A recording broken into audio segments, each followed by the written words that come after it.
Besides getting a specimen in focus and setting the correct scale so you know the size of the specimen, getting accurate lighting is really the most important aspect of imaging for identification. Each individual insect or other type of specimen you may be imaging, they're all different shapes, sizes. Some are more reflective than others. Compare, say, a butterfly is really not reflective to a very shiny beetle. That lighting may be trickier. Shadows can be created in different places. Some places may just be really overexposed or underexposed.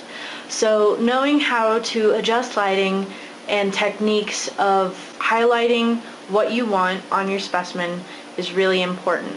So here I'll go over some basic techniques of getting your lighting the way you want it. So here I have a Pompilidae, and so some things that we may want to consider is that the body is shiny and there may be some shadows created on the sides of the body and underneath. So we want to make sure that we get the lighting nice and even and no spots either shadowy or overexposed. So for my Pompilid specimen, I have the two overhead studio lights pointing upwards and tilted slightly inwards, so the light will bounce off the center of the ceiling directly above the specimen and bounce down as nice even lighting.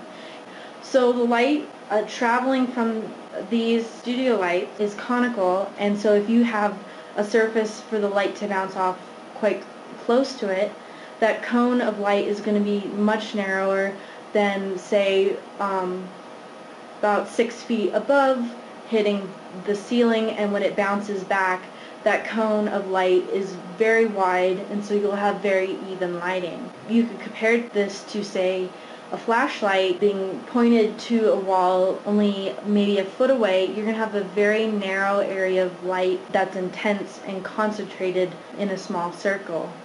So for this Pompilid, we want to watch out for any overexposure, any glare on random parts of the body, and we want to make sure that there isn't too much shadow both on the body and underneath it.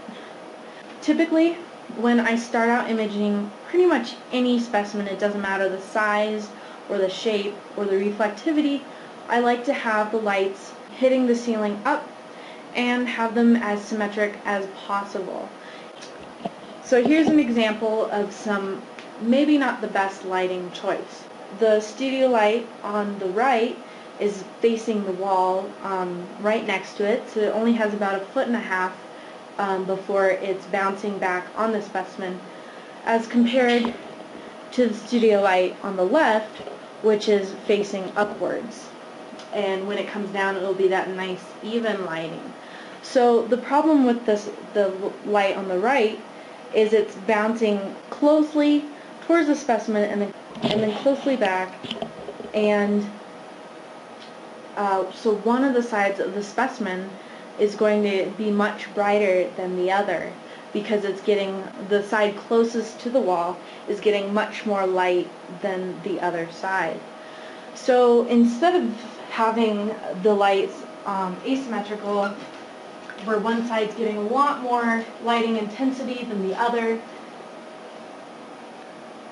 it's nice to have fairly even, symmetric light, either pointing upwards or inwards, or pointing upwards and outwards. So you can think of how the light will hit the specimen. It's still going far away to the ceiling, and then by the time it comes back, it's nice and even, but instead of concentrating on the center of the specimen, it's concentrating on the outsides. So say you have some areas of legs where there's a lot of shadow created, this might actually be a better solution because it could highlight or put more light into those areas that could be problems for shadow. Here I have both the studio lights pointed directly towards the specimen, and this will get rid of a lot of shadow, but then you run the risk of having some or all of the parts of the specimen overexposed.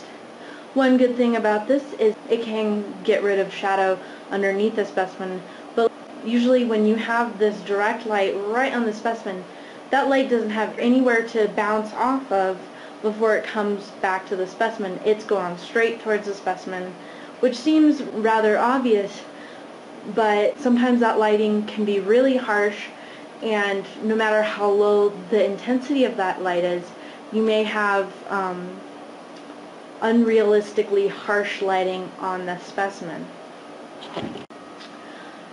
To fix this problem of having too harsh of light when the studio lights are facing directly on the specimen, I've added some umbrellas to the lights to help increase the lighting intensity, but have the light have something to bounce off before it bounces back to the specimen.